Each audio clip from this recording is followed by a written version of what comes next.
Buenos días. El día de hoy está con nosotros el doctor Julio Verdaguer, que va a hacer un anuncio. El licenciado, secretario de Agricultura y Desarrollo Rural, el licenciado Marcelo Ebrard, que es secretario de Economía, que nos va a platicar de una serie de acciones que estamos tomando para fortalecer el desarrollo económico de México y la producción nacional. Y también está, que ayer ya no le dimos la oportunidad a Miguel para que presente el detector de mentiras, y por supuesto Noemí con la cápsula Mujeres en la Historia. Entonces, primero a Julio con este anuncio y después a Marcelo Ebrard, secretario de Economía. Adelante, Julio. Muchas gracias. Muchas gracias, presidenta. Con su permiso, buenos días a todas y a todos. La presidenta me ha indicado informar que vamos a proceder a partir del día 24 de diciembre con los pagos pendientes del programa Producción para el Bienestar, que es uno de los programas de bienestar. Son 176,563 productores y productoras en siete entidades principalmente del país. Chihuahua con 52,000, es la más importante. Sinaloa con casi 37,000, Nayarit 29,500 personas, Tlaxcala casi 21,000, Querétaro 16,700 aproximadamente, Coahuila 10,600, Sonora 5,900 y otros estados, varios, 4,300. En total, ya dije, 176,563 agricultores, agricultoras, con un monto total de 1,482,986,800 pesos, que comenzarán a recibir a través de las tarjetas de bienestar que tienen todas estas personas a contar del día 24 de diciembre. Eso es cuanto, presidenta. Gracias. Con permiso.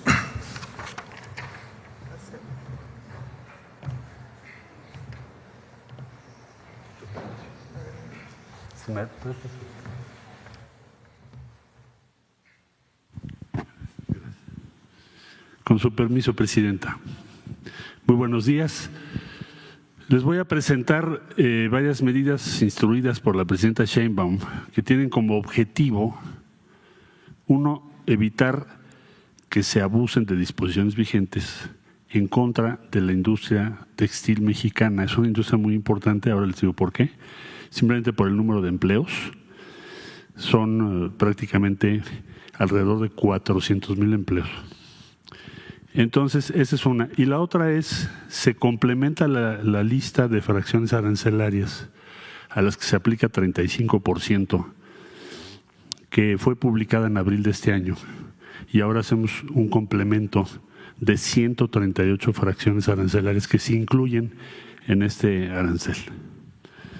Entonces, como les decía yo, son 138 fracciones.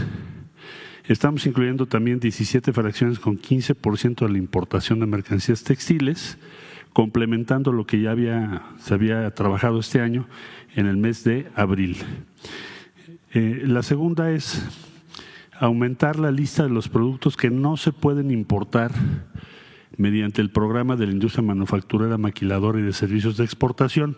Le llamamos IMEX. ¿Esto qué quiere decir? ¿Cómo funciona? Cuando tú necesitas un producto textil no terminado, le llamamos intermedio, que vas a ocupar en el procedimiento, en el proceso de hacer o fabricar algún producto. Por ejemplo, piensen ustedes vehículos, piensen ustedes todas las exportaciones de México o productos textiles terminados. Se necesita importar una pieza, entonces no te cobro impuestos, no te cobro arancel, porque esa pieza que estás importando es para integrarse a un producto que vas a exportar. Pero hay empresas que nos dicen voy a importarlo para eso y no es verdad, lo venden aquí. Entonces nos instruyó la presidenta que tomáramos esta medida para que no abusen de esa disposición. ¿Por qué? Porque entonces quiere decir que yo puedo vender en el mercado un producto terminado sin pagar IVA, sin pagar impuesto sobre la renta, sin pagar aranceles, y entonces mi producto es más barato que el de una empresa mexicana establecida, sea en la Ciudad de México, en el Estado de México, en Hidalgo, en Puebla o en cualquier otra entidad federativa. Entonces, ¿por qué la empresa mexicana va a estar en desventaja respecto a quien trae ese producto terminado? Es una puerta que vamos a cerrar. Entonces, en resumen, aumentamos al 35% el arancel a mercancías confeccionadas, que vemos que tienen precios verdaderamente increíbles de bajos. Aumentamos 15% la importación de mercancías textiles para proteger a nuestra industria nacional y cerramos esta puerta de la cual están abusando. La siguiente, por favor. Bueno, ahora, ¿cuáles son los motivos que ya dije un poco introductoriamente? ¿Cuáles son los estados que tienen la mayor producción de industria textil? En primer lugar, Estado de México. ¿Quién está sufriendo esto? ¿Qué números podemos apuntar? Pérdida de 75,000 empleos si no cerramos la puerta y no aumentamos los aranceles. Segundo lugar, Puebla. Lo ven ustedes aquí en un tono un poquito oscuro. Hidalgo, aquí también está en la zona centro. Coahuila, que es exportador de textiles, y Guanajuato. Hay otros un poco más tenue, Jalisco y en fin, pero principalmente estos estados. En 2024 alcanzamos el nivel más bajo de empleo en la industria textil, por eso se tomaron las medidas de abril que acabo de referir, abril del 24, que ahora se complementan, porque perdimos 79,000 empleos en los últimos años. El Producto Interno Bruto de la industria textil ha disminuido a una tasa anual de 4.8. Es decir, cada año perdemos aproximadamente 1.229 millones de pesos en empleo. Desde el 19 importamos más de lo que exportamos. En mercancías textiles el incremento fue del 0.8 y de confección el 12.5. Y las empresas, esto es muy importante, las empresas IMEX, o sea que están en el programa que mencioné hace un momento de importación de piezas o productos que se supone no son terminados, deben devolver al menos el 80% de las mercancías que importan. Es decir, tienes que acreditar que lo utilizaste para finalmente exportarlo o terminar un proceso. Sin embargo, el 48% de estas fracciones de las que estoy yo hablando no cumplieron con el retorno o la exportación. Se quedaron en el mercado nacional, 48%. Por eso estamos cerrando la puerta. La que sigue, por favor. Muchas gracias. Bueno, entonces, en resumen, con esto vamos a fomentar el desarrollo de nuestra industria nacional, porque un objetivo estratégico de la prosperidad compartida es aumentar el contenido nacional de todo lo que consumimos. Entre más contenido mexicano tenga, más empleos habrá en México. Promover condiciones justas de mercado, porque no se vale que nos engañen, ¿no? Es decir, que nos digan, esto es un producto que solo voy a utilizar para terminar otro producto y lo estoy vendiendo en México como producto terminado en un stand. Evitar prácticas que afecten el empleo y la competitividad de nuestra economía. Evitar el contrabando técnico. ¿Qué es contrabando técnico? Pues mentirle a la autoridad, ya lo expliqué. Decir, este es un producto intermedio, necesito esta pieza para terminar lo que voy a vender y no es verdad. La vendo, la traigo como si fuera un producto temporal, pero en realidad lo estoy vendiendo en el mercado. Privilegiar el comercio con mercados con los que México tiene sus tratados comerciales y aumentar la competitividad y el empleo de la industria nacional. En síntesis, son medidas para proteger una de las industrias más importantes en materia de empleo en nuestro país. Es casi 500,000 de personas. Si no se toman estas medidas para evitar el abuso o precios que tienen dumping o que pueden tenerlo o que son demasiado bajos, pues entonces está en desventaja la industria nacional. Esa es la instrucción que nos dio la presidenta y a partir del día de hoy que se firma el decreto entran en vigor estas dos medidas. ¿Sería cuánto, señora presidenta? Voy a, antes de pasar a las preguntas, si me ponen el video también de aduanas, por favor. Este es otro anuncio, es el tercero.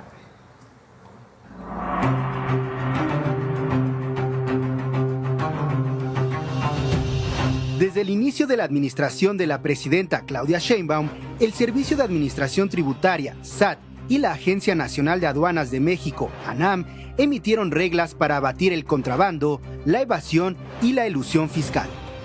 En dichas reglas, se estableció que los 861 agentes aduanales activos son corresponsables de las importaciones y exportaciones, así como en el pago de las contribuciones, por lo que pueden estar sujetos a diversas sanciones.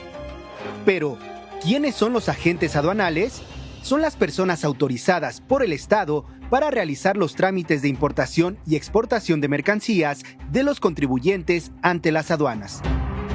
A través del programa de fiscalización del SAT y de la ANAM, se han detectado 40 agentes aduanales que presentaron irregularidades y omisiones como abusos al efectuar la importación aplicando de manera indebida el beneficio de tasa reducida, abusos en los beneficios de empresas certificadas que no pagan IVA por la importación de mercancías, importación de diversas mercancías que a la entrada al país no pagaron las contribuciones de forma correcta. A la fecha, se han cancelado 7 patentes de agentes aduanales. El SAT y la ANAM reforzarán y profundizarán la estrategia para poner en orden al sistema aduanero mexicano y el programa de fiscalización de agentes aduanales, como ya ha ocurrido en la aplicación de estas estrategias y la modernización de las aduanas de Tijuana, del Aeropuerto Internacional Felipe Ángeles, de Nuevo Laredo y de Manzanillo.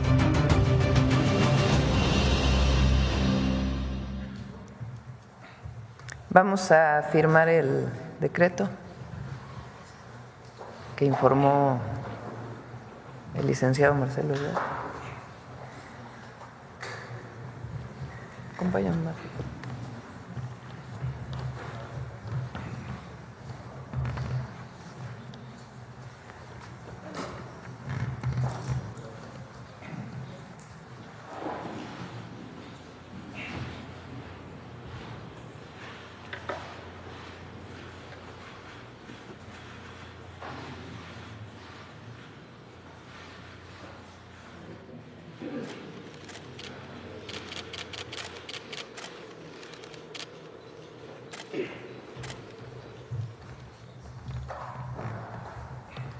Ahora sí, vamos a las preguntas.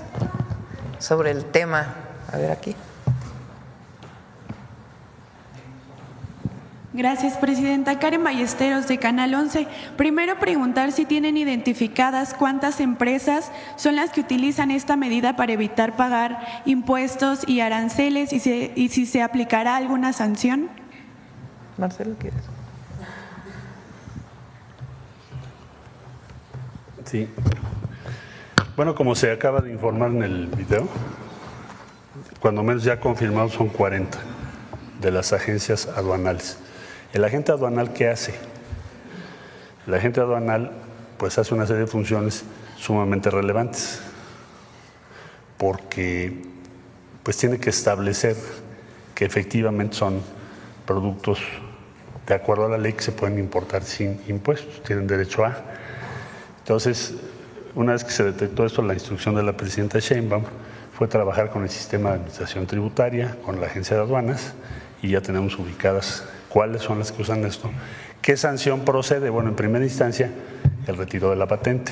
Ya se retiraron 7, como se informó ahorita. Pero esto sigue, ¿no? Entonces ya están ubicadas y veremos qué otras responsabilidades se derivan. Ya están las autoridades investigando esto. También, pues, para fomentar la industria textil, ¿responden estas acciones contra la piratería que se están realizando en el país? Es parte de, porque en este caso le llamamos un contrabando técnico, es decir, tú en tu pedimento engañas a la autoridad. Dices, esto es temporal. Evidentemente la autoridad no puede, ni aquí ni en ningún país del mundo, verificar todas. Lo haces al azar. Se verifica entre el 7%, es el promedio mundial. Entonces, por eso la patente, la licencia y patente de un agente aduanal tiene tanto valor, porque le estás delegando una confiabilidad, está dando en alguna medida fe de que es cierto que esa es una importación temporal. ¿Por qué se les va a retirar su patente y las autoridades pues van a actuar en consecuencia? Pues porque están engañando a la autoridad. Entonces, esa puerta se está cerrando. Otra cosa es la piratería, que eso es la introducción de mercancías que no cumplen con las reglas de propiedad industrial de México.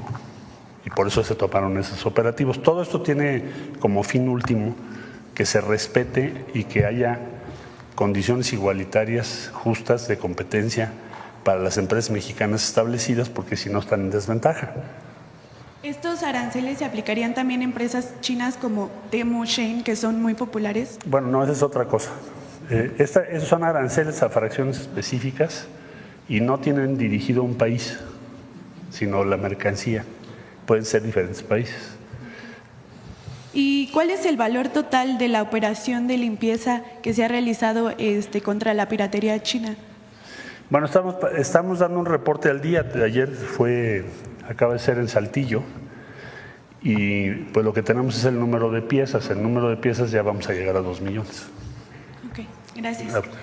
Presidenta, en otro tema… También se puso condiciones a estas empresas que venden pues, distintos productos, pero entre otros productos textiles, los que uno compra de manera electrónica porque no estaban pagando prácticamente nada. Entonces también ahí hay una revisión. Okay. En otro tema, conocer los detalles de la reunión que tuvo ayer con Keith Creel, el presidente de esta empresa canadiense ferroviaria. ¿Cuáles son los acuerdos a los que se llegaron? ¿Qué proyectos se tienen en puerta? Canadian Pacific es la única empresa ferroviaria que tiene la capacidad de mover mercancía desde México hasta Canadá. Es, digamos, una empresa que en cierta forma refleja el tratado comercial México, Estados Unidos, Canadá. En la época del presidente Trump, Marcelo estaba de canciller, se les dio autorización para que construyeran un nuevo puente ferroviario en Nuevo Laredo.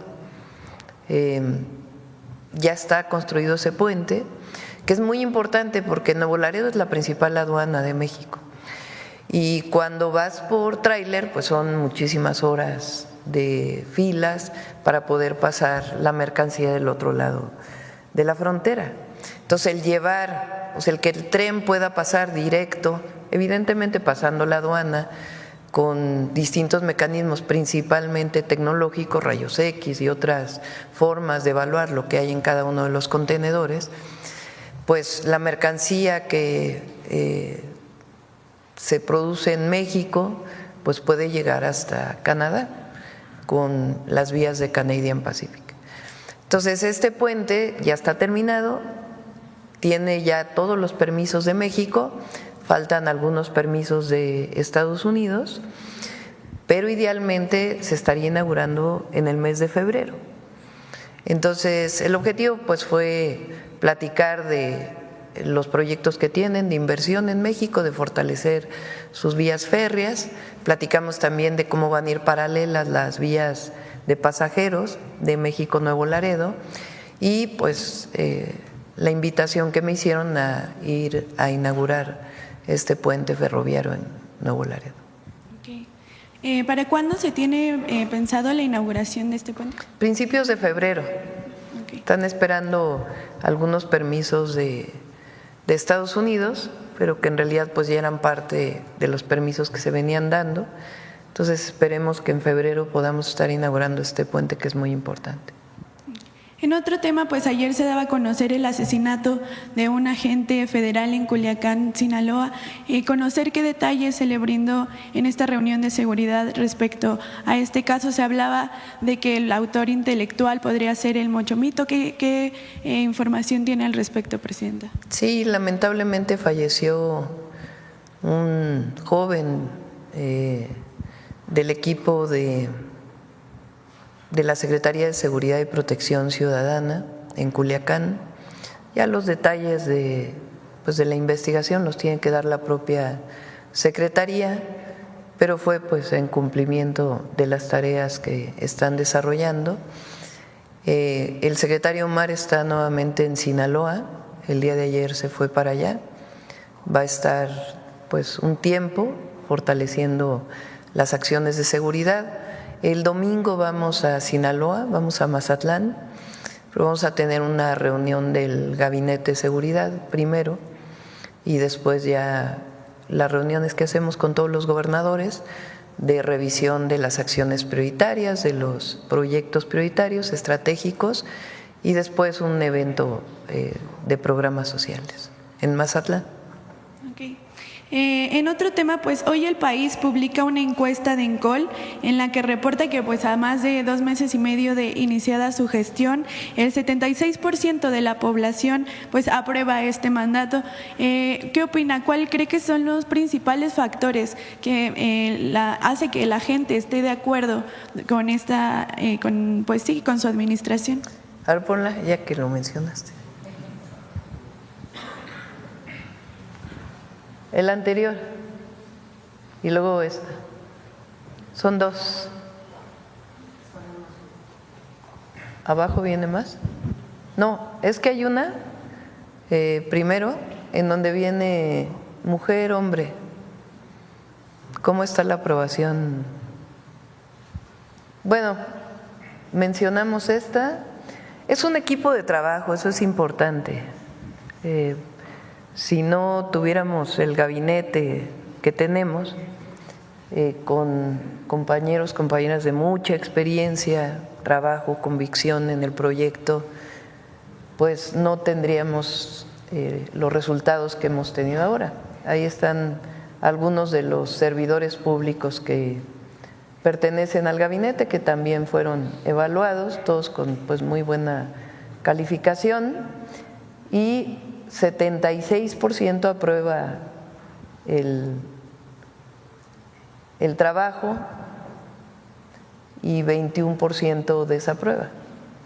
A ver si tienen por ahí porque es bonito, aprueban más las mujeres, que es muy parecido, son como 4 puntos de diferencia, algo así. Pero las mujeres aprueban un poquito más y pues ahí está.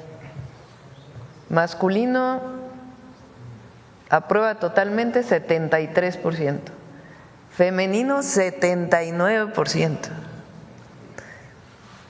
Quiere decir que las mujeres en efecto saben que llegamos todas, las mujeres, a la presidencia. Morena 98%, bueno, PAN era de esperarse, pero de los otros partidos pues también es mayor la aprobación y tiene que ver con mantenernos en el proyecto, no zigzaguear, no dar marcha atrás a lo que nos comprometimos en campaña, al proyecto de la Cuarta Transformación, ya que pues diario estamos informando y dando resultados. Y el año que entra pues ya va a ser todavía más, porque ya vamos a dar los nuevos programas de bienestar y las obras estratégicas pues también van a dar inicio. Entonces, pues muchas gracias por este apoyo y al mismo tiempo un compromiso para seguir trabajando. Por último, ayer también se daba a conocer estos casos de corrupción en el Infonavit, en el que pues varias empresas se favorecieron durante el gobierno de Enrique Peña Nieto, pero también hablar de estas empresas que se favorecieron durante los gobiernos panistas como Homex, Urbi, Casas Geo, incluso esta última empresa, el SAT le condonó impuestos en más de 3,000 millones de pesos, y hoy el hijo del dueño de Casas Geo, Carlos Orbañanos, pues es alcalde de Coajimalpa por el PAN. ¿Qué decir acerca de estos esquemas de corrupción en el que se beneficiaron grandes empresas y no las y los trabajadores con estas viviendas? Gracias. El Infonavit y por eso estamos cambiando la ley, por la estructura y además por quienes en su momento hicieron negocios con recursos de los trabajadores y de las trabajadoras, por la estructura, nunca había sido prácticamente auditado, porque como ellos dicen que son fondos privados, por ser fondos de las y los trabajadores, me refiero a las representaciones que no son gubernamentales, y en su momento algunas representaciones gubernamentales pues no permitieron que hubiera auditorías. Entonces, esta investigación, que alguna ya venía de la administración anterior y ahora que está haciendo Octavio Romero, pues va a derivar en seguir informando lo que se está encontrando y las demandas penales, si es necesario, que tengamos que presentar. Algunas de ellas, como fueron hace tiempo, pues hay que ver si todavía hay espacio para su denuncia. Si no están, pues ya pasó el tiempo para poderla presentar, pero de todas maneras es muy importante que públicamente se conozca. Pues era un negocio privado en todos esos periodos. Y ahí participaban también las representaciones empresariales y de los trabajadores. Entonces, vamos a seguir denunciando, y ahí donde haya espacio todavía, pues denunciar administrativa y penalmente.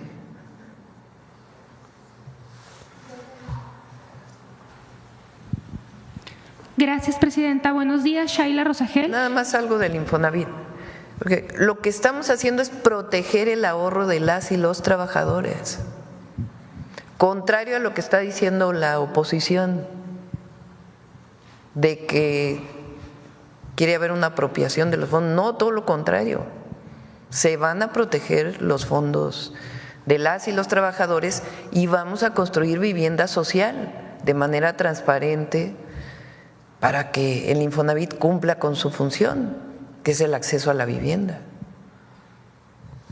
Buenos días, Shaila Rosagel, corresponsal de Grupo Gili, El Imparcial de Sonora, La Crónica de Mexicali y Frontera de Tijuana. Presidenta, sobre su gira de fin de semana, pues estará en Sonora. Me gustaría preguntarle cuáles van a ser los temas prioritarios que va a haber con el gobernador Durazo. Me imagino que antes del evento con los yaquis. Y bueno, número 2, pues va a inaugurar la Universidad de los Yaquis ahí en Bicam. ¿Qué otros proyectos quedarían pendientes con ellos, con la tribu yaqui? Sería todo. Mañana vamos a Chihuahua, también es muy emotivo lo que vamos a hacer.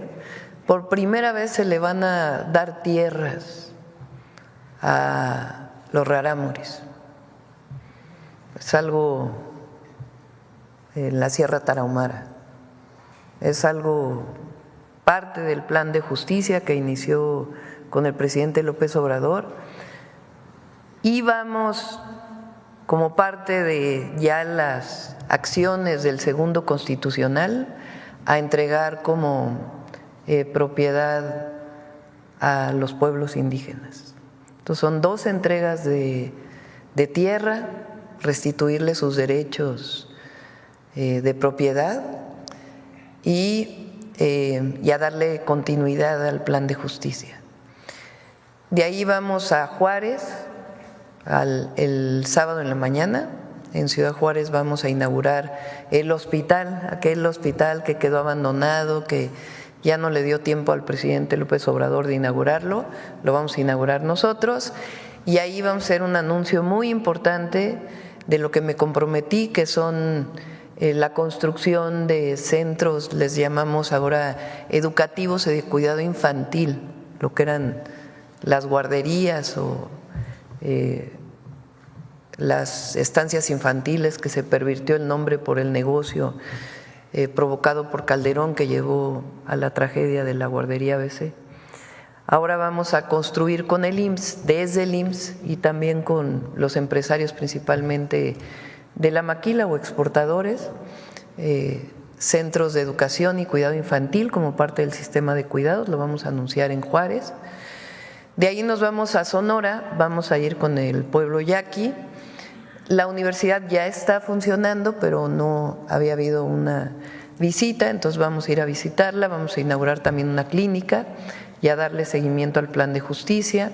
Y también nos vamos a reunir con el equipo del gobernador Durazo para los diferentes proyectos de carreteras, agua que vamos a hacer en Sonora. Y el domingo vamos a Mazatlán a tener esta reunión de seguridad con el gabinete del gobernador y después un evento público. Serían carreteras y aguas, lo de las presas para Hermosillo, sí, lo que hablaría con el gobernador.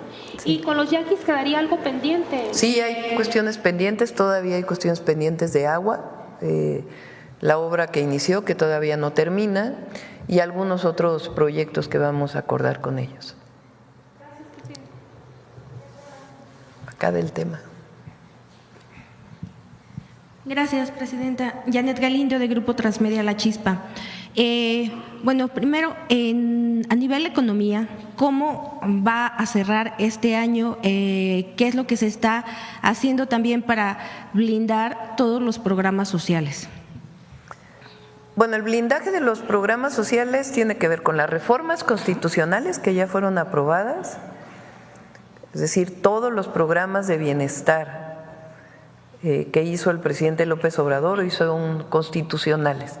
Falta todavía Jóvenes Construyendo el Futuro y todos los demás ya son constitucionales. Entonces, esa es la primera garantía, que están en la Constitución. Y la segunda es que en el presupuesto de egresos de la Federación está contemplado todo el recurso para los programas. También está contemplado en el presupuesto de egresos los 3 nuevos programas sociales. El programa de mujeres de 63 y 64, después nos vamos a ir a 60-62.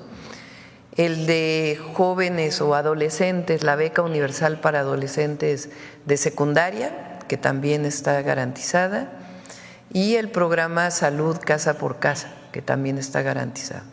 Entonces, los programas están garantizados por la Constitución y porque hay el presupuesto para que el próximo año se puedan destinar. Como dijimos, son cerca de 800,000 millones de pesos el próximo año en programas de bienestar, que hoy muchos de ellos ya son derechos sociales del pueblo de México. Segundo, las obras de infraestructura. Entonces, hay obras de infraestructura en agua potable que se anunciaron cuando firmamos el acuerdo y que ya vamos a informarlas aquí también y le vamos a dar seguimiento, obras estratégicas, las obras de los distritos de riego para hacer más eficiente el riego agrícola y también las obras de infraestructura de conectividad, los trenes, vamos a iniciar con el México-Querétaro, de ahí a Irapuato, el Coahuila-Saltillo-Monterrey como parte del México-Nuevo Laredo, y carreteras, obras carreteras, además caminos artesanales, que vamos a continuar con los proyectos de caminos artesanales. Entonces hay cerca de casi la misma cantidad que de los programas sociales en proyectos de infraestructura, en inversión pública. Y después está la inversión privada. La inversión privada, pues quien encabeza todos estos esfuerzos es Marcelo desde la Secretaría de Economía. Él ha estado trabajando, ahora le doy la palabra, en el portafolio de inversiones que viene el próximo año, que es muy importante, y también en lo que llamamos el Plan México, que tiene que ver entre otras cosas con lo que se anuncia hoy, en fortalecer la producción nacional de distintos bienes y servicios, para fortalecer lo que se hace en nuestro país y disminuir las importaciones. Entonces, cierra bien el año con empleo récord, con inversiones muy importantes, y el próximo año pues también vienen inversiones muy importantes. No sé si quieres platicar algunas de ellas, Marcelo.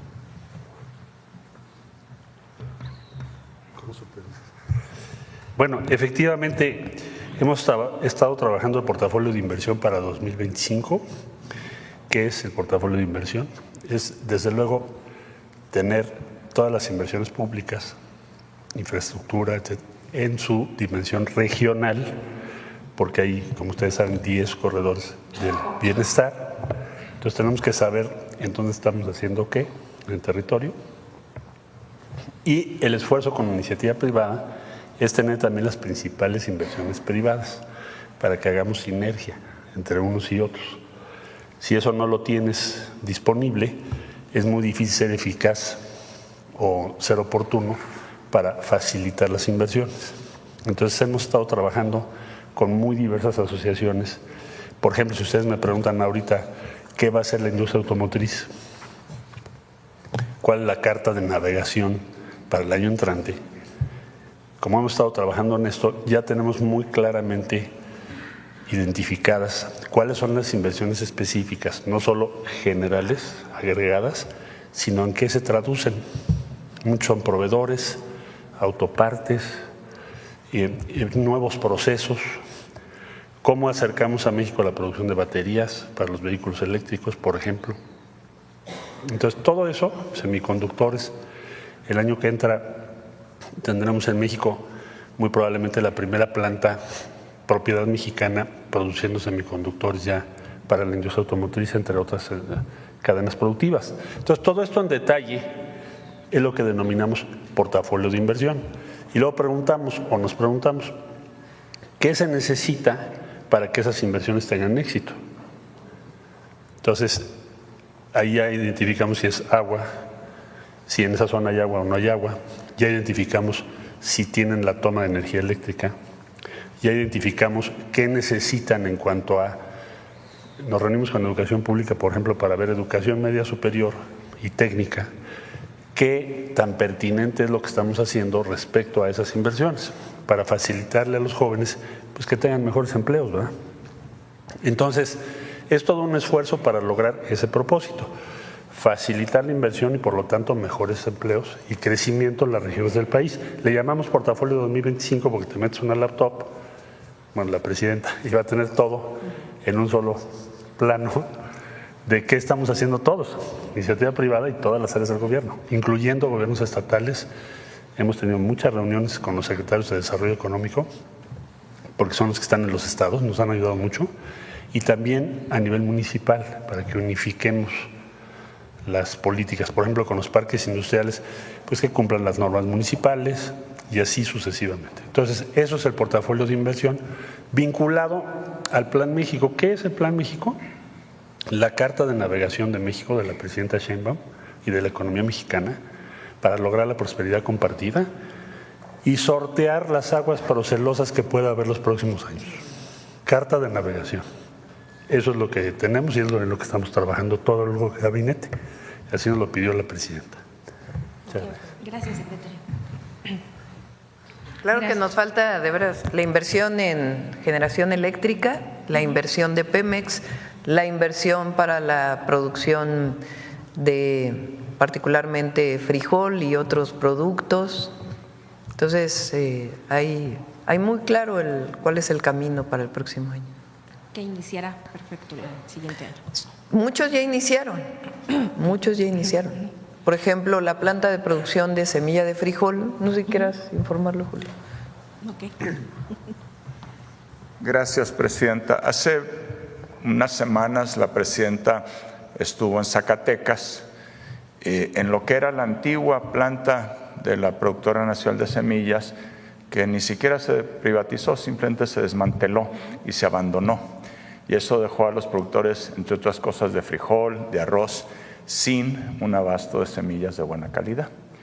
La presidenta fue a esta planta y ahí informó a los productores de Zacatecas, que es muy importante, pero también de otros estados, Nayarit, Durango en frijol, Campeche, también Nayarit en arroz, que se va a recuperar la producción nacional de semillas de estos productos, frijol y arroz, a través de una nueva entidad que se va a llamar Productora de Semillas del Bienestar, Procebien. Ya está el proceso legal muy avanzado, Presidenta. Yo espero que en los primeros meses, semanas realmente del año, usted pueda ya dar inicio a este nuevo organismo público, y ya de todas maneras estamos trabajando. Hay que adecuar maquinaria para limpiar las semillas, todas esas cosas. Va a estar todo listo.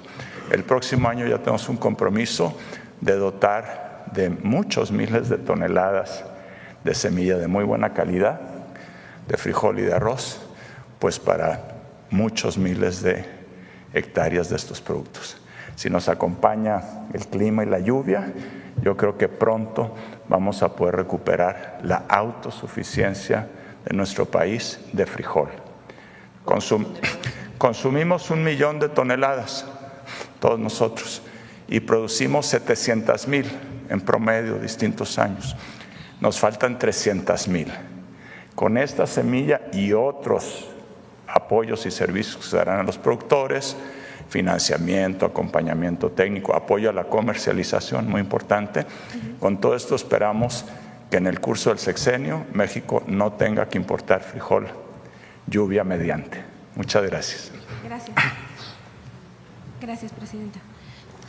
Bueno, y en otro tema, pues tras su reunión que tuvo con el presidente de Colombia, Gustavo Petro, en sus redes sociales él publicó que dentro de los temas que había platicado con usted, aparte del fortalecimiento en diversas áreas, pues también había sido la posible propuesta para candidaturas femeninas en las secretarías generales de la ONU y de la OEA. No sé si nos quisiera compartir un poquito más de esta información. Sí, platicamos de ello. Sí. Es muy importante que, bueno, en la OEA pues obviamente es América Latina y el Caribe. Entonces, de ponernos de acuerdo entre varios países para poder impulsar una candidatura con una visión distinta a la actual, y también para Naciones Unidas, que pudiera una mujer encabezar la Secretaría General de Naciones Unidas. Entonces, no es que hayamos dicho nombres en particular, sino comenzar a trabajar en ello. Y pues está obviamente el canciller Juan Ramón de la Fuente y Lázaro Cárdenas también, como jefe de oficina, le pedí pues que se involucrara en estos temas junto con Juan Ramón de la Fuente. Sí, porque bueno, ninguna de estas organizaciones han tenido al frente una mujer. Sí, así es. Sería una buena opción. Es mujer, pero también es una visión. Una visión diferente. Una visión de prosperidad compartida. Ok. Pues muchísimas gracias, Presidenta. No, todavía estamos en pláticas. Gracias. Acá.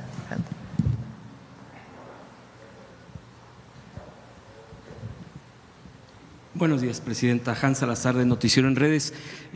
A propósito de todos estos datos, también se han revelado en un balance preliminar de la CEPAL, reconoce el avance de la lucha contra la pobreza en este 2024 y pues resaltan los programas sociales y el aumento a los salarios mínimos. Dice también la CEPAL en este informe que sugiere aprovechar la tendencia de la relocalización en el tema también económico y también comenta que de las principales ingresos a América Latina, obvio México, es el tema de las remesas, lo que envían nuestras migrantes en el transcurso de todo el año, porque incluso se va a romper un récord, también de acuerdo a los últimos datos, en lo que se está enviando. Todo esto también que tiene que ver con el sustento del propio envío y de los programas sociales, lo que tiene que ver con pensión, con becas, con todo esto, también es el programa hacia los jóvenes, jóvenes construyendo el futuro. Bueno, que creo que va a haber ahí una adecuación del nombre, pero en el fondo es el apoyo a los jóvenes que desarrollan sus capacidades laborales, aprenden en diversas empresas. ¿Cómo se podría aprovechar también esto de la relocalización? Y preguntar también, Presidenta, en este contexto, ¿cómo ve tanto el balance de la CEPAL como el programa de los jóvenes? Hay varios comentarios que nos han hecho llegar, muchos de ellos, incluso de lugares de centros de trabajo, que se abrió un periodo muy corto, entiendo yo que es por el fin de año, y que en muchos no se pudieron apuntar, registrar. Incluso centros de trabajo que también están interesados en continuar con este programa. Preguntarle, Presidenta, si habrá una información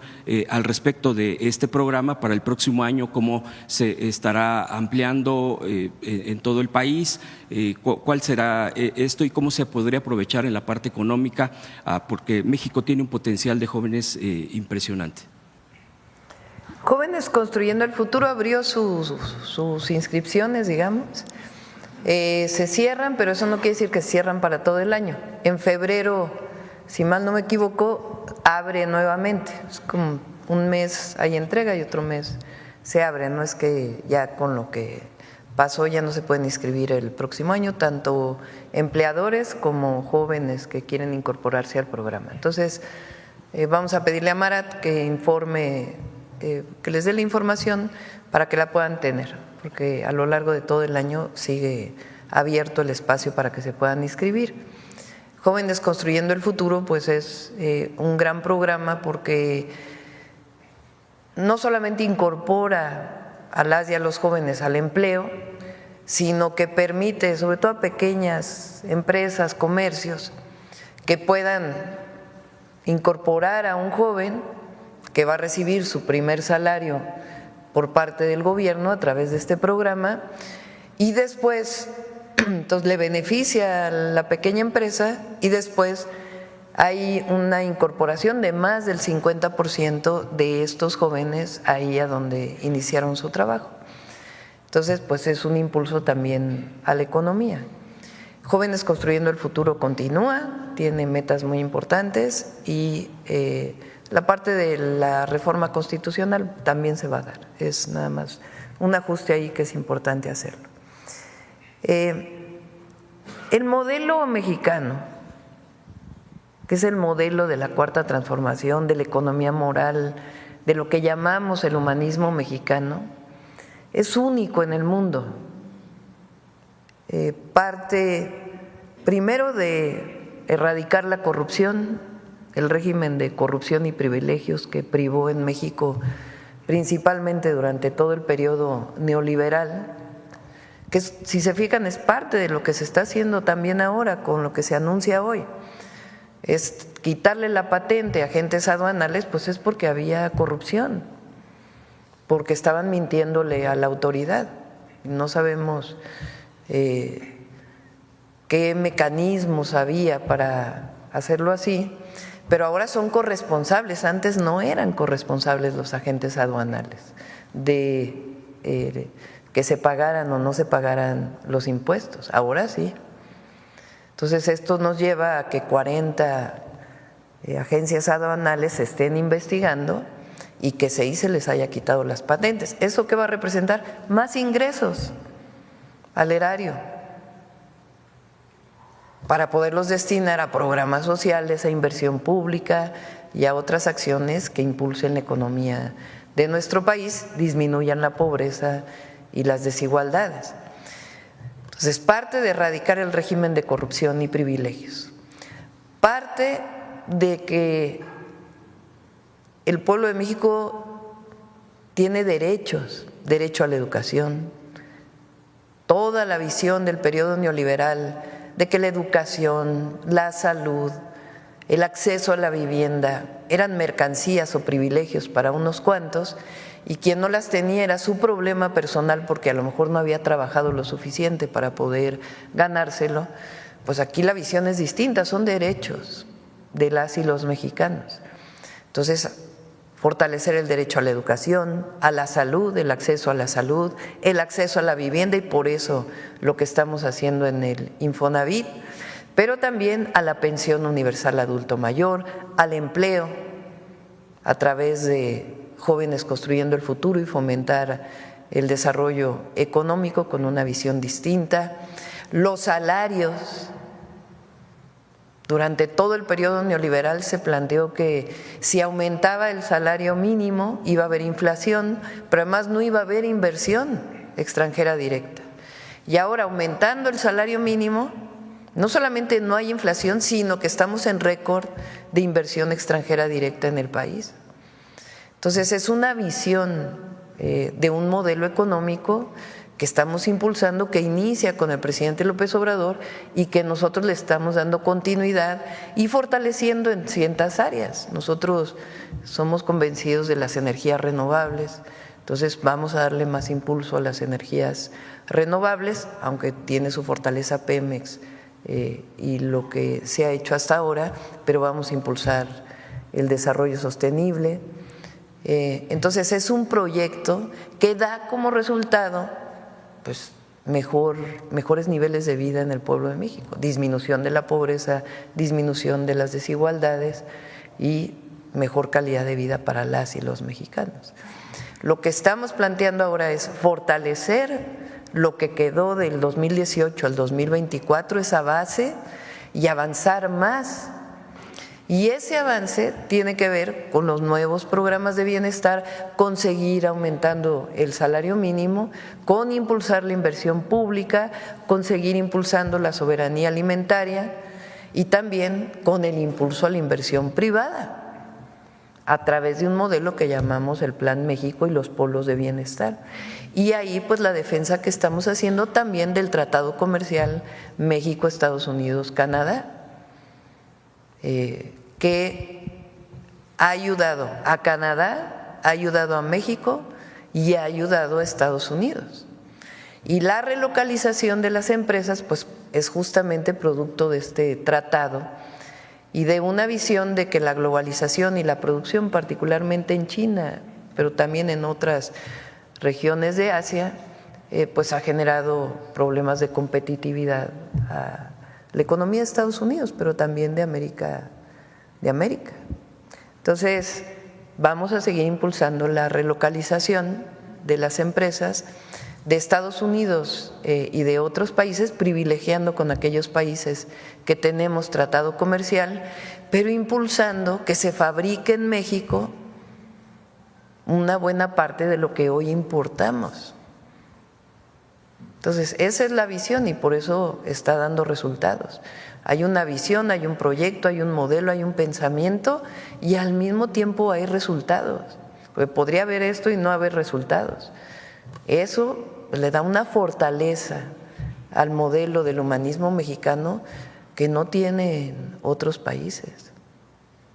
En esta coyuntura precisamente del comercio, de la renovación del TEMEC, en todo este momento coyuntural que nos encontramos, por ejemplo, yo leí hace unos días sobre en el gobierno de Brasil, Lula, en estos acuerdos propiamente del BRICS, acordaban con la planta, por ejemplo, que eso es lo que ha generado también mucha polémica por nuestra ubicación y por en el tratado como nuestro país con los Estados Unidos y Canadá, una planta de vehículos eléctricos de China, que eso es de las cosas que más están impactando en este momento económicamente, creo que a nivel mundial, en muchos de los aspectos. Y ahí hablaban, por ejemplo, de que poner esta planta ya en las políticas propias de Brasil era también la transferencia de tecnología.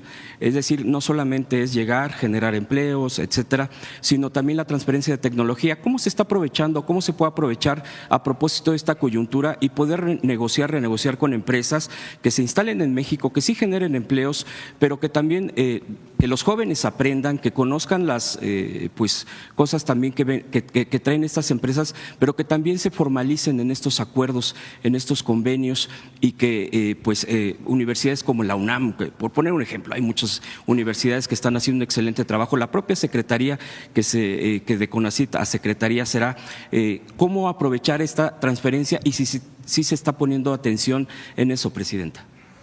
Sí, por un lado es transferencia tecnológica de las empresas que se puedan instalar en México.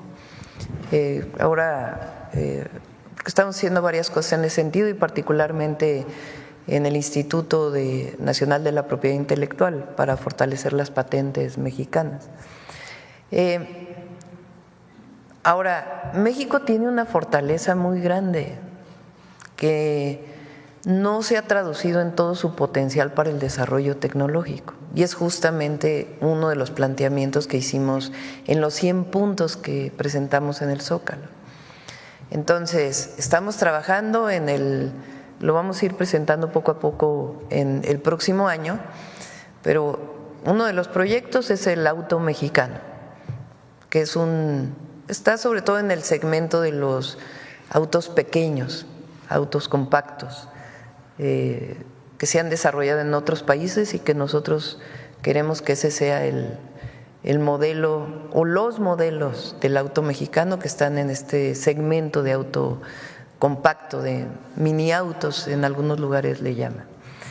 Entonces ahí estamos ya juntando a un equipo muy importante del Tecnológico Nacional de México, del Instituto Politécnico Nacional, con un coordinador del proyecto que se vincula con Secretaría de Ciencia, Tecnología e Innovación y también con la Secretaría de Economía, que nos permita pues tener el diseño propio, que se fabrique la mayor parte en México poco a poco y poder tener un modelo especial para la economía, para las y los mexicanos. Está el otro proyecto que es de semiconductores. En México hay instituciones educativas de muy alto nivel, el CINVESTAB, por ejemplo, bueno, la UNAM, el POLI, etcétera, el INAOE, que es un instituto de investigación de CONACYT, que tienen desarrollos muy grandes en semiconductores. Entonces estamos planteando el desarrollo de un centro de desarrollo tecnológico vinculado con semiconductores y para ello requerimos también que sea la patente, que esa patente pueda tener beneficios también para las propias instituciones y su vínculo con la industria privada para el desarrollo de cierto segmento de los semiconductores que tenemos toda la posibilidad de diseñarlo en México y de producirlo en México. Como eso está el tema de los satélites, está las boyas de medición para poder tener información de la climatología que puede llegar a impactar en nuestro país y la adaptación al cambio climático. Son cerca de 10 proyectos estratégicos que se van a desarrollar con CONACYT, además de la transferencia tecnológica que puedan generar ciertas empresas. Los autos eléctricos de China tienen empresas como BYD, por ejemplo, se están instalando en diversos países.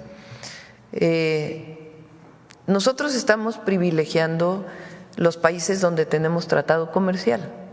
Sí hay empresas de origen chino en México. Ahora hay muchas empresas que tienen fondos estadounidenses que en realidad se instalaron en China, pero que tienen también la idea de poder invertir en México. No sé si quieras comentar sobre esto, Marcelo, de las inversiones en el país. Sí, bueno, efectivamente yo diría respecto a plantas de la industria automotriz de China en Norteamérica, pues la que yo tengo identificada, por ejemplo, BYD está en Pasadena, California.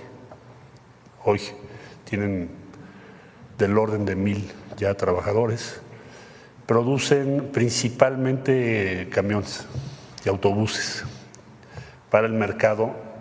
¿Por qué lo pusieron en Pasadena, California? Porque las normas de California son muy estrictas respecto al tema ambiental y de hecho tomaron decisiones de que ya no van a permitir la venta de vehículos a combustión. Ya para el 2035 vamos a tener una situación así en California. Entonces por eso se instalaron ahí.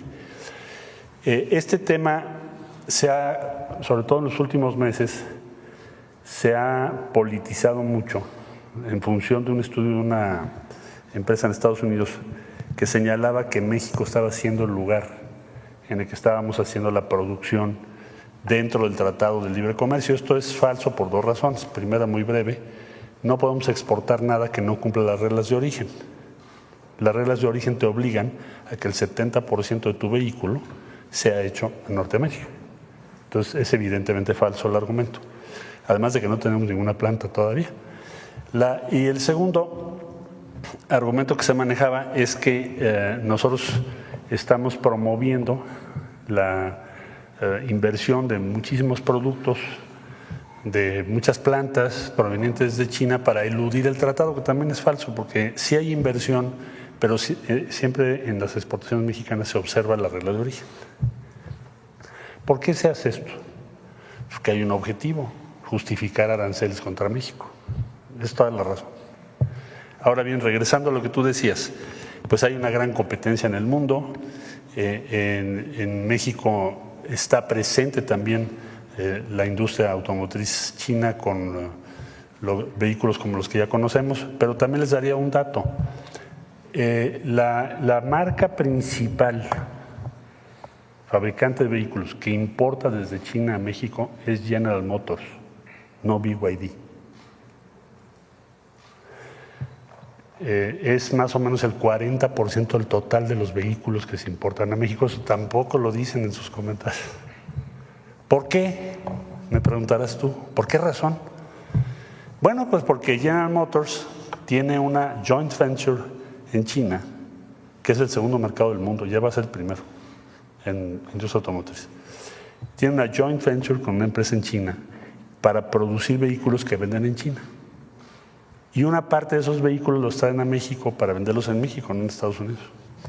Entonces, simple y llanamente, el 40% viene de esa planta, de esas importaciones que provienen de China. Entonces, está muy exagerado el tema por lo que hace México en los últimos comentarios que hemos visto, porque tiene un objetivo: justificar aranceles que de otra manera no van a tener ninguna justificación, u otras medidas comerciales. Ahora, mientras cumplan las normas que México tiene establecidos, pues nosotros vamos a seguir permitiendo que vengan vehículos, por ejemplo, de Tailandia, de Kia. Es otra fuente de importación importante. Tienen derecho, además hay un cupo establecido. Cupo quiere decir que si tú produces vehículos puedes importar un cierto número. Entonces, pues esa es la posición que nosotros tenemos y seguiremos adelante en esa misma línea. Y por último, Presidenta, sí, si me permite, el tema de la violencia de género, de todo esto que se genera en las redes sociales, me ha llamado la atención últimamente. No es reciente, obvio, esto se ha dado ya de tiempo atrás, que han vuelto a remeter, obvio, no voy a describirlo porque es hasta de mal gusto, el tema, por ejemplo, contra la Secretaría de la Mujer, contra la secretaria Citlali. Esto ya no se había dado, porque, bueno, pues el tema fue senadora, ahora tiene un cargo que por cierto, ha habido trabajo interesante, de hecho se ha difundido aquí, pero la pregunta sería, este tema, digo, más allá de quiénes y el tipo de términos y de imágenes que son verdaderamente pues indescriptibles, ¿para qué? Contra ella. Y yo me preguntaba, y es la secretaria de la Mujer, es la que está teniendo y enfrentando precisamente esas violencias, ¿no? Y que sabemos qué tipo de, por ejemplo, un empresario, ¿no? Que ni vale la pena mencionarlo, que fue uno de los que originalmente fue sumamente violento en los términos con lo que se refería. Ahora ha vuelto a resurgir, me llama la atención, y que también él está muy activo en otras cosas y en términos contra el propio gobierno. La pregunta es, no tanto, pues, ¿qué opina de esto? Me parece que algo hasta… pues que se va a opinar frente a la violencia hacia las mujeres, hacia la propia secretaria de la Mujer, sino cómo también ver esta situación de las redes sociales, en donde se generan muchas violencias, en donde este es un ejemplo nada más, pero hay otro tipo de cosas que también han permeado en la sociedad y que y que siguen teniendo pues impactos muy negativos. ya se ha llegado a comentar, ¿no?, este tema de la regulación de las propias plataformas que proveen las redes sociodigitales, como se le menciona oficialmente, pero bueno, hay un debate donde dicen no hay que regular esas de otra manera, etcétera. ¿Cuál es su postura de usted frente a este tipo de cosas? Porque además, cuando se empieza a batallar frente a este tipo de violencias, claro que va a haber reacciones y difamaciones, y bueno, hasta medios de plataformas han arremetido con falsedades contra el gobierno, y a veces deja ese sentido como hasta de misoginia y de machismo, y de medios pues que igualmente no tienen ni caso mencionarlos, que son productores de fake news. Y también en ese sentido, el principal proveedor de información del país pues es la mañanera, en este caso la mañanera del pueblo, como ya se ha denominado. Y también mucha gente en los estados pregunta, ¿por qué no se puede ver o escuchar la mañanera en todos los medios públicos? Esa es otra de las preguntas que han hecho. Por ejemplo, el día de ayer, bien dijo un periodista, fue duro, concreto y con todo, ¿no? En una mañanera que, bueno, estuvo muy claro el día de ayer el tema del Infonavit, que fue una información tremenda, pero que la población muchas veces quiere saber. Claro, algunos aprovechan que tengan algún señal de internet, de la tarde con alguna plataforma. Pero los medios públicos en este sentido, Presidenta, ¿qué papel también están jugando? Digo, algunos sí lo están haciendo, el tema de la difusión, pero la gente que va al trabajo, la gente que va a la escuela, etcétera, quisiera tener en la radio, porque la mayoría de las estaciones de radio, perdón, pero es pura mentira, es casi basura, y lo digo con todo respeto. Entonces, ¿cómo se puede generar este tema de que las mañaneras se pueda escuchar, se pueda ver en todo el país? Digo, ¿por qué no tener esa posibilidad? Obvio, con los recursos que se tienen, con los medios que se tienen, que son públicos. De los privados, obviamente, pues espera que quieran algo a cambio. Eso es muy obvio, y eso es lo que les ha dolido a muchos, el tema del dinero. Entonces, esas serían mis preguntas, Presidente, y le agradezco mucho las respuestas. Gracias. Yo creo que son varios temas, ¿no? A ver, el tema, yo creo que de la oposición, de los adversarios a nuestro movimiento, al gobierno, que la verdad es que se han quedado sin argumentos. A mí la verdad es que cuando hay estos comentarios tan machistas, de odio, pues es que ya no hay argumento. O sea, todo esto que decían, les van a quitar los ahorros a los trabajadores con la reforma al Infonavit, y ayer Octavio presenta las corruptelas y abre la cloaca que hubo ahí durante tantos años, y entonces sí hay algunas columnas hoy, ¿no?, del Infonavit. Pero entonces dices, a ver, ¿cuál es el argumento? Pues lo que se quiere es proteger el ahorro de las y los trabajadores y hacer vivienda y la transparencia. Entonces pues, se les cae el argumento. ¿Qué otro argumento hay? Que la presidenta no gobierna, ¿no? Porque hay quieren. En realidad quien gobierna es una alianza entre no sé quiénes. Pues ¿qué argumento es ese? No tiene sustento, es puro chisme, y un machismo así, pero absolutamente revelador de quiénes son, ¿no? Que el pleito a Dan Augusto Monreal, no, bueno, hacen un escándalo porque no tienen argumentos políticos de proyecto, no hay ideas, no hay nada. Entonces lo que hay es un ataque permanente, lleno de bots además, de mucho dinero, porque nosotros hacemos análisis ahí, Paulina los hace de bots, sobre todo de la red X. Entonces, a ver, que viene la crítica, 80% de bots, bueno, pues ¿qué caso tiene ni siquiera hacerle caso? Entonces,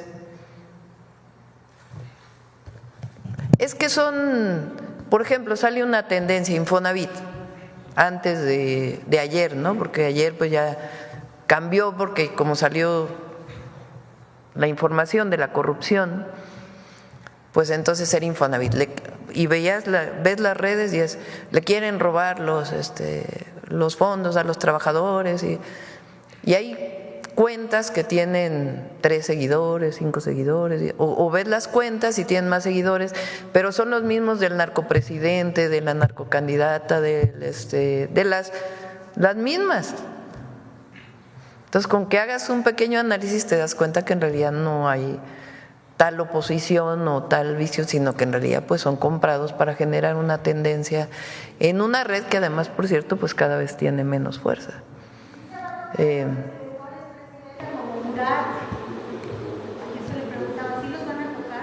No, pero no es un asunto de si se van a tocar, se presentan las denuncias y lo que se haga. Es que este es un asunto político, ¿no? Ahora quieren hacerlo político. No, no es político.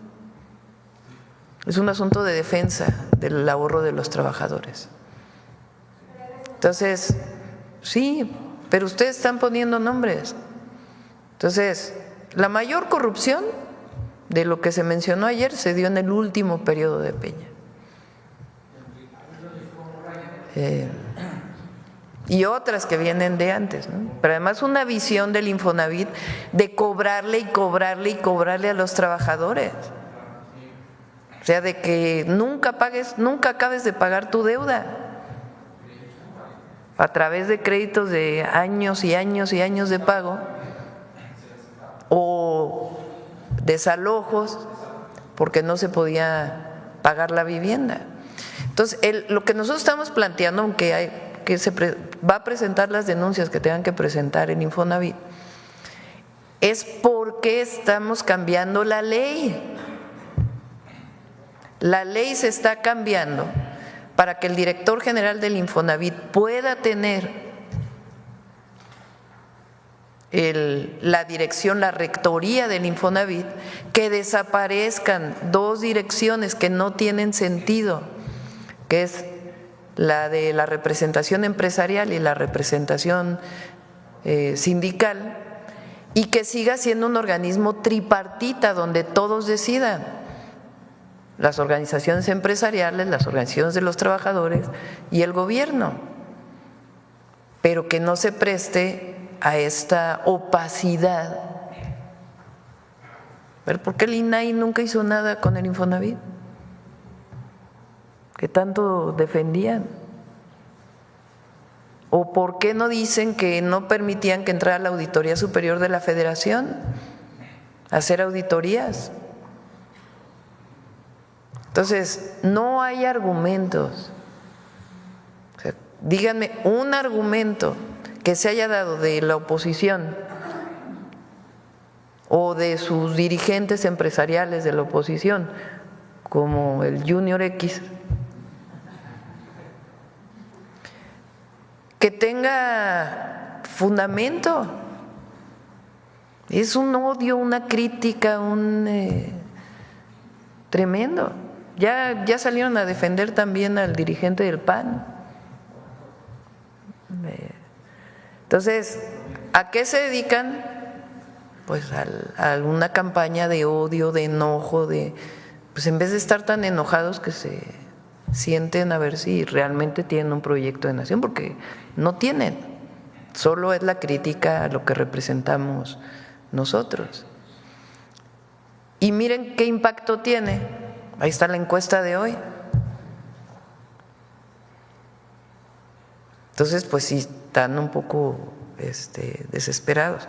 Ahora, el otro gran tema pues es el machismo, la misoginia que se esconde en estas críticas, que también es muy reveladora de quiénes son quienes las hacen. La crítica a Citlali, que además tiene toda nuestra solidaridad y nuestro apoyo, pues es porque le sale el odio así, pero y el machismo tremendo, ¿no? Nada más que vean qué piensan las mujeres. El gobierno tiene un apoyo enorme de las mujeres porque se sienten representadas y porque las vamos a seguir defendiendo. Ahora, yo no estoy de acuerdo en regular. Es muy complicado regular una red social. No, el límite entre la censura y la regulación de una red es muy complejo. Entonces, más bien es la concientización de la gente y que se sepa pues que si están de acuerdo o no y que se participe. Y en el caso de los medios comerciales igual, pues que se abran, sean plurales. La objetividad se da cuando se presenta una posición y la otra, no cuando solo se presenta una.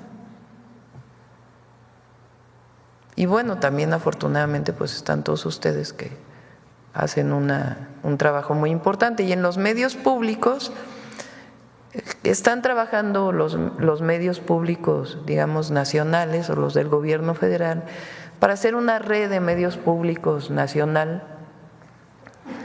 que permita también juntar recursos para poder fortalecer los noticieros, fortalecer, o sea, la parte informativa, la parte de debate y también la parte de producción, que también tiene que tener una visión distinta.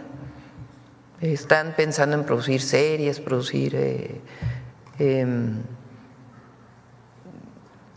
documentales, principalmente sobre la historia de México. Entonces sí, se están buscando coordinar en una red de medios públicos y también pues darle continuidad a lo que se hizo aquí el día que hicieron el Congreso de Medios Alternativos, ¿no? Que pueda seguir floreciendo en México, ¿no? La difusión de las mañaneras pues ya depende también de, tampoco queremos nosotros que se imponga algo, ¿no?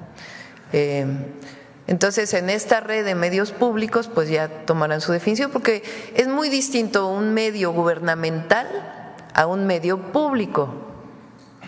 El público pues tiene una participación diversa, entonces sí se difunde contenido que hace el gobierno, pero tiene que tener también una visión de radio pública que también pueda darle voz a mucha gente, sobre todo la que no tiene voz.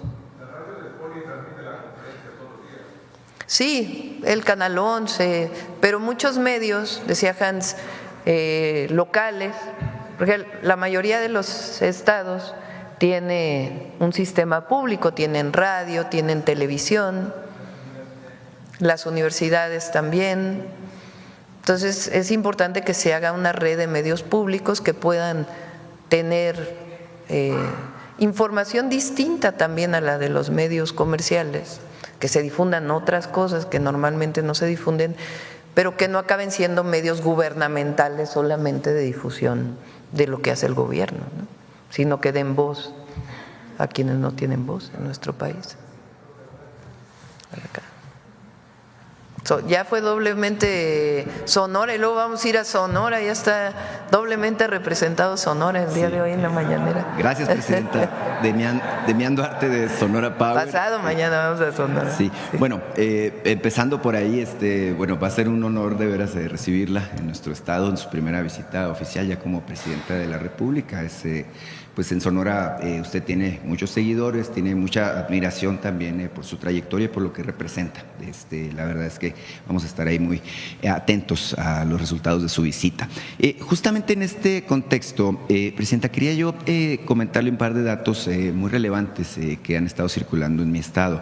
Este asunto de que por el bien de todos, primero los pobres, cobra mucho sentido con estos resultados, porque en Sonora se reinstaló lo que llamamos la movilidad social.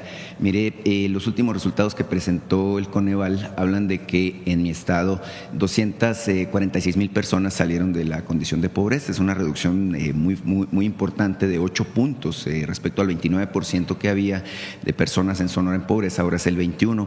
Y hay alrededor de 54,000 personas que salieron de la condición de pobreza extrema. ¿Esto qué significa? Pues evidentemente que la fórmula que ustedes están aplicando del humanismo como modelo a seguir pues está dando frutos. Yo quiero aprovechar la presencia de Marcelo Ebrard, el secretario de Economía, para reincidir un poquito en lo que comentaba ahorita respecto a las cadenas de electromovilidad y semiconductores. Mire, como usted sabe, en Sonora tenemos todos los elementos precisamente para incidir en estas dos cadenas. La de semiconductores, pues tenemos esta cercanía con el estado de Arizona, esta relación además de socios que tenemos con Arizona.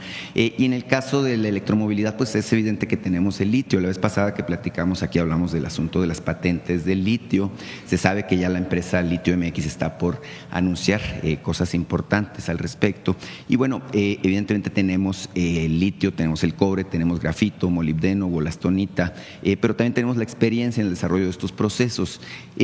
Ayer, por cierto, estuvieron directivos de la compañía Foxconn en Sonora, reunidos con el gobernador Durazo. Se sabe que traen un gran proyecto de inversión para México, no han dicho dónde. Entonces yo quiero preguntarle a usted y por supuesto al secretario Marcelo Ebrard al respecto de cuáles son los pasos que se van a dar en este sentido, justamente para materializar esta visión y estos anhelos que se tienen de que mi estado se convierta pues en una de estas locomotoras del desarrollo nacional. Marcelo, ¿quieres?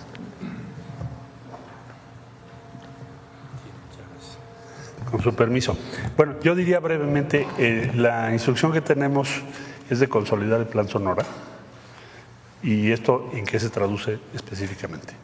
Primero, Sonora es de los estados más avanzados en sus acuerdos con la Universidad de Arizona, que es como el epicentro de la estrategia norteamericana y de Estados Unidos en particular, para hacer un clúster de semiconductores.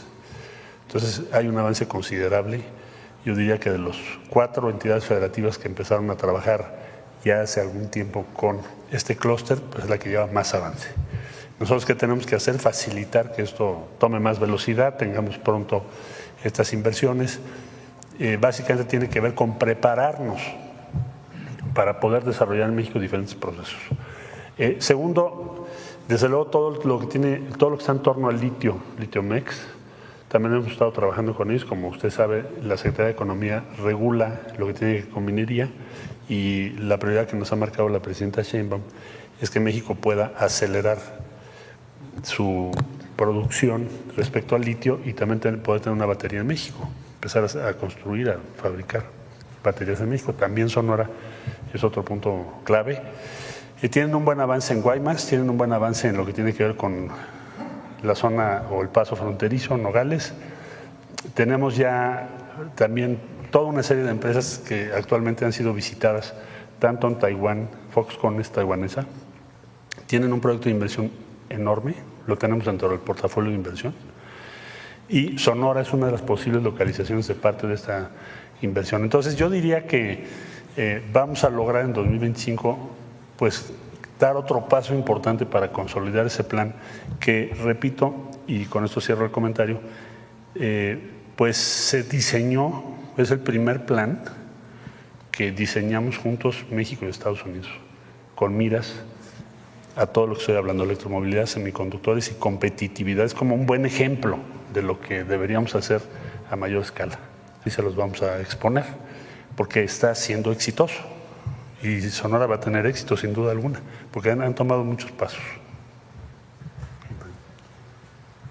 Sí, presidenta, la compañera le preguntaba ahorita al respecto de los asuntos de inversión y todo esto. Yo le quiero pedir más bien una reflexión. Estamos a 12 días de cerrar el ciclo del año 2024. Ha sido un año pues muy cargado de cosas muy importantes. Se ha hecho historia sin duda este año con la llegada, por ejemplo, de la primera mujer presidenta.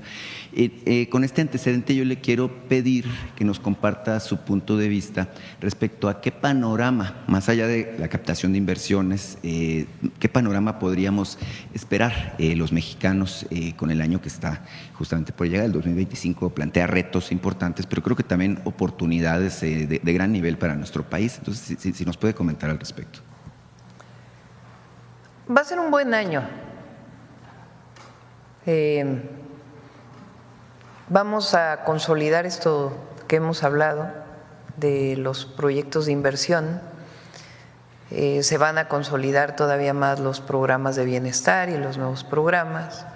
Va a seguir habiendo inversión en México, pública y privada, y vamos a consolidar el proyecto. Entonces, por supuesto, tenemos que garantizar que el tratado comercial siga, que están todos los argumentos puestos ahí, yo no tengo la menor duda de que lo vamos a lograr. Por esto que ha estado hablando el presidente Trump de los aranceles o las tarifas, como llama él. Entonces yo creo que va a ser un muy buen año y además pues inician las obras de trenes y muchas obras nuevas que vamos a desarrollar. Y además el 1 de junio pues va a ser la elección. Por primera vez las y los mexicanos vamos a elegir a las y los jueces, magistrados y ministros de la Corte, que es histórico en México y en el mundo. Entonces, va a ser un buen año para las y los mexicanos. Vamos a cerrar porque ya son las 9. A ver, la última pregunta. Solamente un planteamiento. Usted va a la frontera el fin de semana, va a estar en Ciudad Juárez, va a estar en Sonora también. Es un momento importante del año porque vienen enormes flujos de paisanos que nos visitan con motivo de las fiestas de fin de año. Por ejemplo, tengo entendido que en Nuevo Laredo se hizo un operativo de parte de los gobiernos de la región, en Chihuahua también. En Sonora, el gobernador encabezó, por ejemplo, también un operativo de bienvenida. En Cajeme mismo, el alcalde Javier Lamarque también hizo un operativo que le llamó, creo, el apapacho a nuestros paisanos. Preguntarle en este sentido, Presidenta, ¿qué está haciendo el gobierno federal para acompañar a los flujos de paisanos que nos visitan? Porque ya sabe usted, mire, vienen con mucho gusto a visitar a sus familias, pero son presa también de situaciones pues fuertes, extorsiones, los ven como pues objetivo muchos grupos criminales, porque evidentemente pues traen dinero, traen cosas para sus familiares. Entonces, preguntarle qué se está haciendo para favorecer esta visita. Muchas gracias. Sí, le voy a pedir a Rosa Isela que el lunes nos lo presente aquí en la mañanera. No lo hemos presentado, tiene razón. Pero sí se están haciendo varias acciones y también en caso de que sean sujetos a algún problema, pues que puedan denunciarlo y nos avisen lo más pronto posible. Pero pues es la bienvenida, ¿no? Ayer el himno migrante pues tiene ese objetivo también. La defensa y la bienvenida siempre a México de nuestros hermanos y hermanas. Bueno, vamos a cerrar. Viene detector de mentiras, que ayer no lo presentamos, y después mujeres en la historia. Adelante. Con su permiso, Presidenta. Buenos días a todas y todos. La última semana, ya se ha mencionado, han surgido diversas campañas en medios de comunicación y redes sociales de mentiras y tergiversaciones para desacreditar la reforma a la ley del Instituto del Fondo Nacional de la Vivienda para los Trabajadores, el Infonavit. ¿Por qué atacar con mentiras a una reforma que permitirá que el Infonavit vuelva a construir vivienda social y digna a bajo costo para las y los trabajadores? Ya el director del Infonavit, el ingeniero Octavio Romero Oropeza, nos dio unas pistas y vale la pena seguirlas. ¿Por qué mentir contra una reforma que amplía los beneficios para los derechohabientes del Infonavit?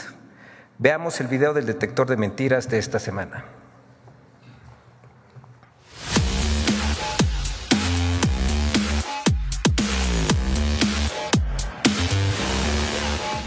Con encabezados amarillistas, gritos alarmistas desde las tribunas y tergiversando los datos, comentaristas y políticos de oposición mintieron al asegurar que el gobierno de México tomó el control del Infonavit para apoderarse de los ahorros de los trabajadores. 1. El gobierno de México dispondrá de la cuenta personal de vivienda de los trabajadores. ¡Mentira!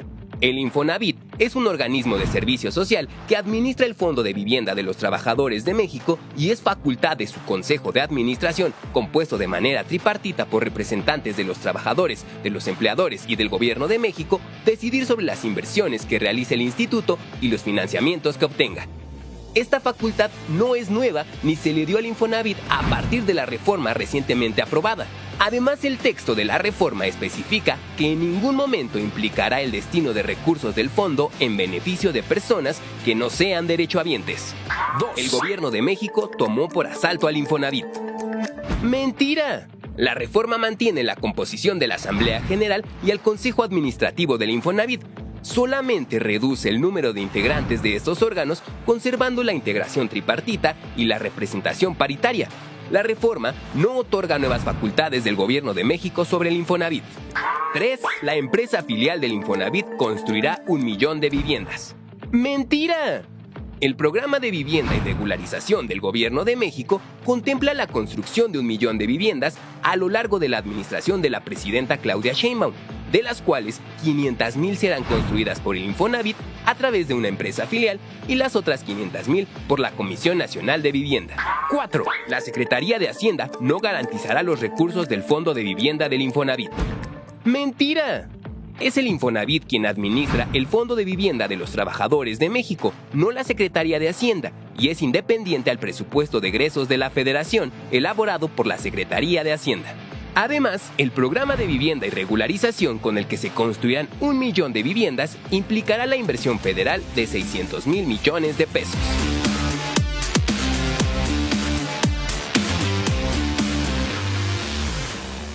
Muchas gracias y hasta la próxima semana, Presidenta.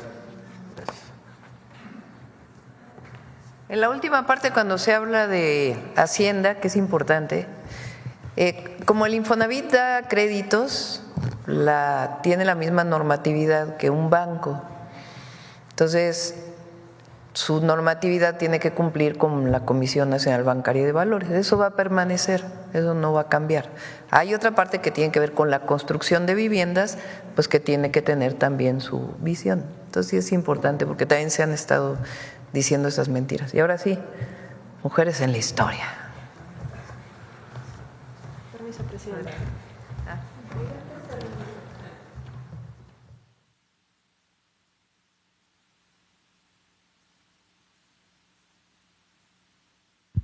Muchas gracias. Muy buenos días a todas y a todos. Con su permiso, Presidenta. Vamos a iniciar el día de hoy con una imagen que presentamos cuando inició la sección de Mujeres en la Historia en las Mañaneras del Pueblo. Yo les presentaba esta imagen de Josefa Ortiz Telles Girón, donde hace referencia que Hidalgo fue el cerebro de la idea de la emancipación y la corregidora, el corazón de la misma idea. Hablábamos en aquella oportunidad que teníamos que empezar a eliminar estos estereotipos y vínculos con los que se ligaba la participación de las mujeres. Frecuentemente relacionamos a Josefa Ortiz como la esposa del corregidor, ¿no? Todavía hacemos énfasis mucho en el de Domínguez, y lo importante es recuperar en estas mujeres su participación, su agencia, sus decisiones, sus convicciones, y es por ello que el día de hoy queremos dedicar la cápsula a Josefa Ortiz Telles Girón para reconocer qué hizo en el proceso independentista, porque creo que la vinculamos a aquellos famosos zapatazos, ¿no? Esos 3 momentos en los que ella avisa que la conspiración ha sido descubierta, pero sale en libertad hasta 1817, es decir, que se mantuvo activa. Algo también que es muy importante destacar es la edad que tenía Josefa Ortiz de Domínguez para este momento. 37 años cuando se incorpora al proceso de la insurgencia, 44 cuando queda en libertad. Conozcamos un poco más sobre Josefa Ortiz Telles Girón. María Josefa Crescencia Ortiz Telles Girón fue una mujer de convicciones propias que luchó por forjar una nación justa, libre e igualitaria. Nació el 19 de abril de 1773 en una familia criolla y quedó huérfana muy joven. Estudió en el Colegio de las Vizcaínas, una de las pocas instituciones enfocadas en la instrucción de mujeres. En 1793 contrajo matrimonio con el abogado Miguel Domínguez, con quien tuvo 14 hijos. En 1802, Miguel Domínguez fue nombrado corregidor de Querétaro. Allí, Josefa se ganó la simpatía de la comunidad criolla, de los indios y de los mestizos mediante obras de caridad y protección a favor de los pobres y los desvalidos, de las viudas y de los huérfanos. La invasión napoleónica a España en 1808 provocó una crisis política que alcanzó al continente americano. En Nueva España comenzaron a formarse grupos de criollos que querían la autonomía, rechazaban el mal gobierno y exigían el respeto a la soberanía del pueblo. En Querétaro, Josefa Ortiz organizó en su casa veladas literarias, cuyo verdadero objetivo era construir un plan de insurrección. A ellas concurrieron personajes como el párroco Miguel Hidalgo, los capitanes de milicias Ignacio Allende y Juan Aldama, los hermanos Epigmenio y Emeterio González. Josefa no solo ofreció el espacio para realizar las reuniones, también participó activamente informando cualquier noticia y haciendo llegar de manera segura comunicados y correos entre los conjurados. Descubierta la conspiración, Josefa lo informó a Allende, quien se encontraba en San Miguel el Grande. Ella fue aprehendida el 15 de septiembre, al mismo tiempo que estaba por iniciar en el pueblo de Dolores, Guanajuato, la lucha encabezada por Miguel Hidalgo. Josefa pronto fue liberada y continuó en contacto con los insurrectos, brindando apoyo a la causa. Sin embargo, las autoridades sabían de su simpatía con la insurgencia, por lo que, acusada de sediciosa, fue aprehendida nuevamente en 1813, con su última hija en brazos y trasladada al convento de Santa Teresa, en la Ciudad de México. Durante su reclusión, escribió al virrey: Ignoro cuáles sean mis delitos que han merecido semejante castigo. Yo estoy bien segura de que serán los que hayan forjado mis enemigos, enemigos de la paz. Estuvo recluida hasta junio de 1817. Tras la consumación de la independencia y el ascenso de Agustín de Iturbide como emperador de México, Josefa rechazó formar parte de la corte imperial, por considerar que contradecía sus principios. Una vez instaurada la República, doña Josefa mantuvo cercanía con los principales actores políticos y rechazó recibir alguna recompensa por su papel en la lucha por la independencia. Josefa Ortiz, forjadora de una conciencia libertaria contra la opresión, a favor de la formación de un gobierno representativo y justo, murió el 2 de marzo de 1829. Así es, una mujer congruente hasta el final de sus días. Y hablando acerca de lo que se decía de ella, me gustaría compartir brevemente. En 1811, cuando se deja en libertad en primer momento, se habla de ella lo siguiente: el torrente de esa señora ha conducido a depravados fines. Ella no tenía empacho en concurrir en juntas que formaban los malévolos. Hablan de ella como el torrente. Tenía 37 años. Pero más importante, en 1813, una vez que ella sale en libertad en 1811, se mantiene con los insurgentes, se mantiene apoyando, y Mariano Beristain, que es mandado a Querétaro, le escribe una carta al entonces ya virrey Félix María Calleja, refiriéndose a ella de esta manera: es el agente más efectivo, descarado, audaz e incorregible, que no pierde ocasión ni un momento de inspirar odio al rey y determinaciones justas del gobierno legítimo de este reino. Y tal es la mujer del corregidor, ni siquiera la enuncia, ¿no? La mujer del corregidor de esa ciudad. Esta es una verdadera Ana Bolena que ha tenido el valor de intentar seducirme a mí mismo. Entonces, de descarada, no bajaban a Josefa Ortiz, que como vimos, sale en libertad hasta 1817, cuando ella misma emprende su defensa enviándole cartas al virrey Calleja, donde le dice cuál es mi delito. Y algo muy importante, y yo creo que también muy valorado de mencionar: cuando se instala la corte de Agustín de Iturbide, ella rechaza participar en esta corte porque dice: no luchamos por esta forma de gobierno. Que tengan un excelente día. Es cuanto, Presidenta. Muchas gracias. Nos vemos mañana todavía. Gracias. Buen día.